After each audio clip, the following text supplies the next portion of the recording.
दोस्तों, महाराष्ट्र की 48 लोकसभा सीटें बीजेपी या फिर ये कह लें एनडीए के लिए गले की फांस बनी हुई है। दो राजनीतिक दल तोड़वा दिए। अब तो सुनने में ये भी आ रहा है कि एमएनएस प्रमुख राज ठाकरे के साथ भी एनडीए की बातचीत चल रही है और बीजेपी चाहती है कि वो भी एनडीए का हिस्सा बन जाए। लेकिन ऐसा लगता नहीं कि बीजेपी इन 48 सीटों को लेकर इतना करने के बाद भी आश्वस्त है। दोस्तों, पिछले 1-2 दिन से खबर चल रही है कि कांग्रेस की कद्दावर नेता और पूर्व एक्टर और कांग्रेस के बड़े नेता रहे सुनील दत्त की बेटी संजय दत्त की बहन प्रिया दत्त, जो कि उनकी लोकसभा सीट रही है मुंबई की उत्तर पश्चिम सीट। 2009 में उन्होंने यहां से चुनाव जीता था, रिकॉर्ड मतों से चुनाव जीता था। शिवसेना के प्रत्याशी को करीब 1 लाख मतों से हराकर चुनाव जीता था। अब सुनने में आ रहा है कि प्रिया दत्त, जो कि कांग्रेस खाटी कांग्रेस ही रही है, उनका पूरा परिवार खाटी कांग्रेस ही रहा है। उनकी माँ नरगिस कांग्रेस की तरफ से राज्यसभा सांसद रही हैं। उनके पिता तो खैर बहुत लंबे वक्त तक न केवल कांग्रेस के नेता रहे बल्कि केंद्र में मंत्री रहे।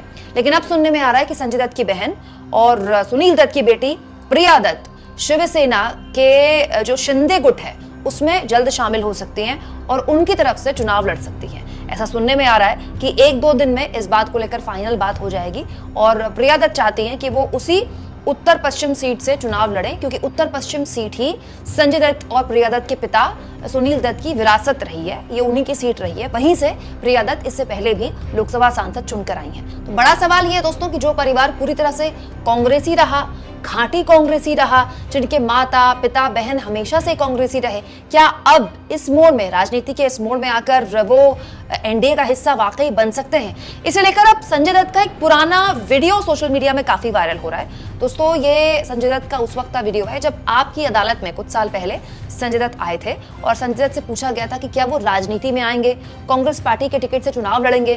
तब संजय दत्त ने कहा था, दत्त खानदान के खून में कांग्रेस पार्टी ही है, वो चाहे मेरी मम्मी हो, डैडी हो। एक वक्त ऐसा था जब हम लोग मैडम यानी कि सोनिया गांधी को डायरेक्ट मिलते थे बिना अपॉइंटमेंट के। तो अगर कांग्रेस चाहेगी तो मैं राजनीति में बिल्कुल आऊंगा। और इसके बाद ही सोशल मीडिया में इस तरह की चर्चाएं उड़ने लगी कि अपनी बहन के खिलाफ, अपनी बहन की गद्दारी के खिलाफ क्या संजय दत्त चुनाव लड़ेंगे कांग्रेस पार्टी के टिकट से? अगर उनकी बहन शिवसेना के शिंदे गुट में शामिल हो जाती हैं और एनडीए का हिस्सा बनकर इंडिया अलायंस के खिलाफ चुनाव लड़ती हैं या अपनी ही पार्टी के खिलाफ चुनाव लड़ती हैं, तो क्या वाकई में संजय दत्त को कांग्रेस पार्टी टिकट देगी? और उससे महत्वपूर्ण, क्या संजय दत्त चुनाव लड़ेंगे?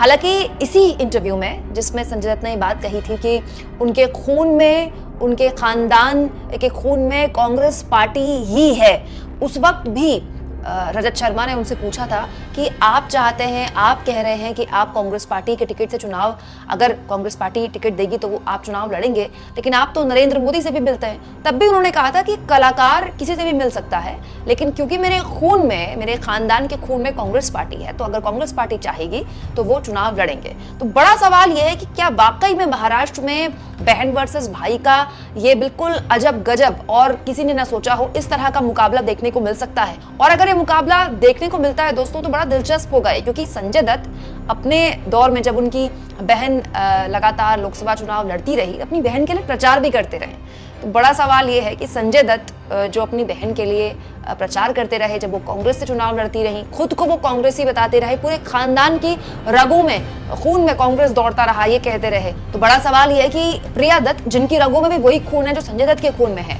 तो आज वो कैसे कांग्रेस को छोड़कर दूसरी पार्टी के टिकट से चुनाव लड़ सकती है? इसीलिए कहा जाता है दोस्तों, राजनीति में कुछ पता नहीं होता। राजनीति में ना तो किसी के लिए कभी दरवाजे हमेशा के लिए बंद होते हैं, ना ही किसी के लिए दरवाजे खुले होते हैं। और राजनीति में केवल एक ही धर्म देखा जाता है, जीत जीत और मात जीत। आपको क्या लगता है दोस्तों, अगर मुंबई में इस तरह का मुकाबला होता है बहन वर्सेस भाई का, तो इसमें किसको जीत मिल सकती है? कमेंट बॉक्स में जरूर लिखें और जितना हो सके चैनल को शेयर करें, सब्सक्राइब करें और थैंक्स फॉर ज्वाइन के ऑप्शन से अगर आप चाहें तो कुछ आर्थिक मदद भी चैनल की कर सकते हैं।